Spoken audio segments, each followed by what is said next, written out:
Hello, this is George Senda, the guy from Pittsburgh. And subscribe to my channel, please, and click the bell to be notified of new videos. Well, I was going to show you all dollars and cents on my Apple IIc, but I have a couple of major problems. One, the Westinghouse monitor, when it's not used well, shut off. And the reason it shut off this time, I normally leave it on when I'm playing Tigers in the Snow or Star Trek. Starfleet, actually. I couldn't get the Monogram software, this program, dollars and cents, to work. Now, it booted up,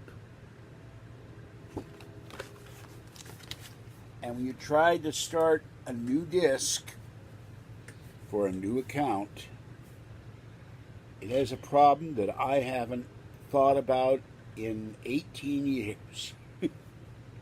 The program that cost $119 when it was new in 1984, and I think $159 on the PC, $119 for the Apple IIe, has one big flaw in it,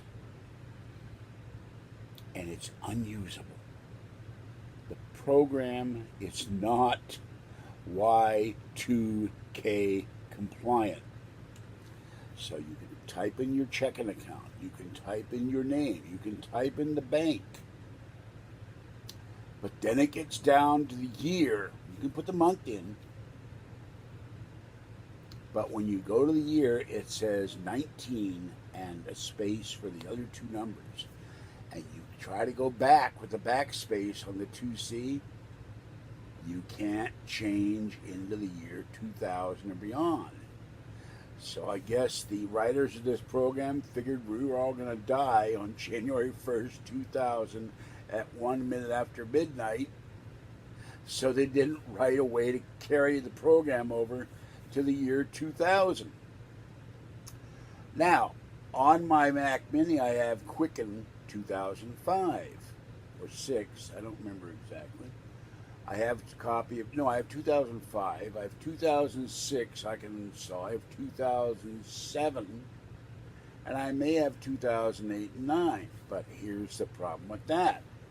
Come 2007, you hit another giant bump in the road.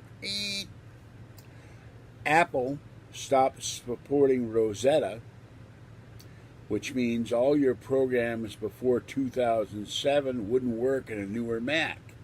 So I could use it on the Mac Mini. Now, ironically, I can use anything, I think 2008, 2009 maybe, and up to 2016 on this MacBook. But then if I get a new Mac one day, I have to get 2017 or 2018. Now, Quicken has graphs. It's very easy to use once you figure out how. I haven't used it for years. And I'm going to give you a little thing of pictures at the end of this video so you can see what I'm talking about. For those of you who were not alive maybe in 2000, where the whole world was worried, is everything going to crash? All the planes will crash, all the power will go out, all the computers will stop working, the computers in your cars will stop, and millions of people will starve to death or die when the planes crash, the cars crash, the trucks won't work, and nobody can get any food. They'll be rioting the streets, and the supermarkets would be plundered because nothing would work, including your bank account, including ATMs, including air traffic control, radio stations, TV stations, the government, the military. That's what we all worried about 18 years ago. So this program, dollars and cents, didn't make it into the 21st century. Now, I can't find any indication anywhere. I looked, I'm not on live online now. I got to go feed the cats. That the company that bought this company, Software Toolworks, ever changed it to where it would be Y2K compliant. So as soon as I figure out where I put the good remote as opposed to the bad remote, everything falls in here, and then I can't see it. Then I can turn the Westinghouse back on, and I'll show you at least the boot program, and you turn it over to the other side, and you can see what the screen looks like. But that's it. I've got I think it's a $20 piece of software that's absolutely useless. I'll probably keep it as a curiosity and put a sticker on it, not Y2K compliant. But this was a huge program back in the 80s. There are multiple articles talking about it. People loved it. Now it's all text. It has some graphs, but it's all black and white or gray and white text or green and white. I'm not certain yet from looking in the manual. No color graphics. But that was the technology 38 years ago. But they never thought that we'd get to the year 2000, I guess. And so I will contact the seller and say, can I get a partial refund on this? Because even though the software works, you can't use it. It's useless. And if not, I'll keep it in my collection of Apple II software that works. But, so this is Apple retro computing that doesn't work even though it works. I don't know how to title this, but I guess I'll have to put dollars and cents, not excuse me, not Y2K compliant. Sorry. All right, I have to go feed the kitties. My neighbor was nice enough to bring me a case of Friskies. He couldn't understand the word bed. I said, put it on the bed, because he knocked on the door and I'm sitting here with nothing on. So I was. So I'm going to go feed the cats. He couldn't see me, by the way, if anybody asked, but the water cooler blocks everything. But he's very nice. They love the kitties, but they're going out of town. So he gave me more cat food. So now I'm in. I don't have to go get cat food on the 31st. I have enough Friskies to last me probably another couple of days after the 31st. All right, this is George Senda, who was doing retro research tonight into the olden days of Apple II, and they had a version for the Mac, they had a version for the PC, but I may have to buy the Mac version just to see if it has the same bug, because now I'm curious. But this piece of software is effectively a doorstop.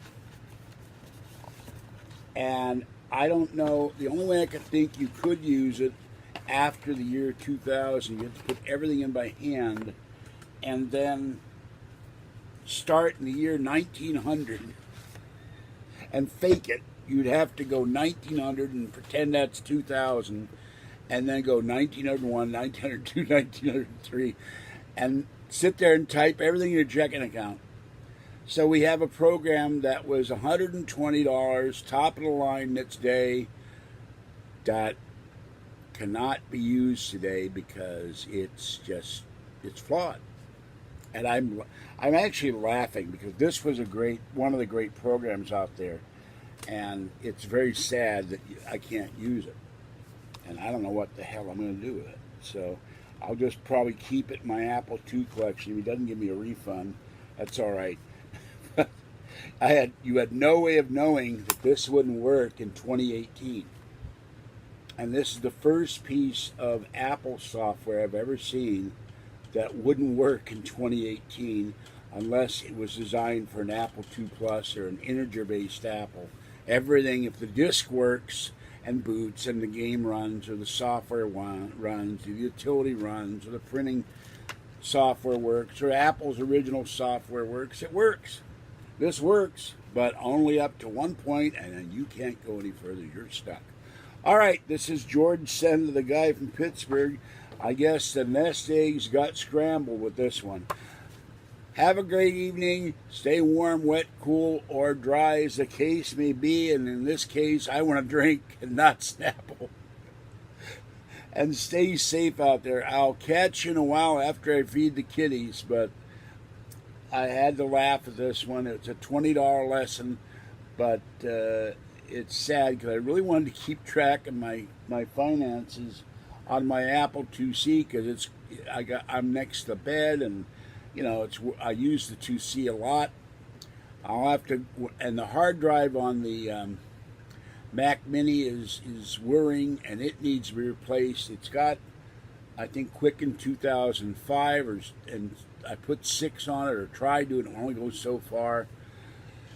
So I have to replace the hard drive in that. So we'll put this in the box, and I'll notify the guy that it works, but it doesn't work. And if he doesn't give me a refund, well, that's all right. He's not going to be able to resell this once I tell him that it will never work. So this is really sad, because I bought this brand new, and at one time I bought it on sale at Egghead, and it did not, it worked fine. But this program, Apple II Family 128K version, well, coat was at varnish and used as a doorstop. All right, this is George Senda, the guy from Pittsburgh. Have a great night. I'll catch you next time. Bye-bye. Hello, real quick. This is George Senda again. I forgot a codicil to this. When Quicken 2007 came out, you could use it, but when Apple dropped support for Rosetta, you couldn't use the 5, 6, or 7 version anymore on a newer Mac. So I'm not sure about 8 or 9, but and in some cases you may not be able to import the data over. So that's another reason why I need people to help me get a newer MacBook or a newer Mac, because when the software becomes obsolete because the computer company won't support it, much like microwaves won't support programs, and Quicken no longer would support one version of Windows. Also, I think it might have been Vista. So you were stuck if you were using this financial programs to keep track of your finances. And if you were using an older Mac, you couldn't use 5, 6, or 7 anymore. You had to upgrade to 8 or 9. And currently they're on version 18, which is not supported by this MacBook. Quicken 2016 and Quicken 2017 are. So if I want to use Quicken on this MacBook until it gives up the ghost, I'll have to get a version of that. So it's a challenge just to keep track of my checkbook, and I do that on the screen because I really can't see what I'm writing. All right, this is George Senda, the guy from Pittsburgh.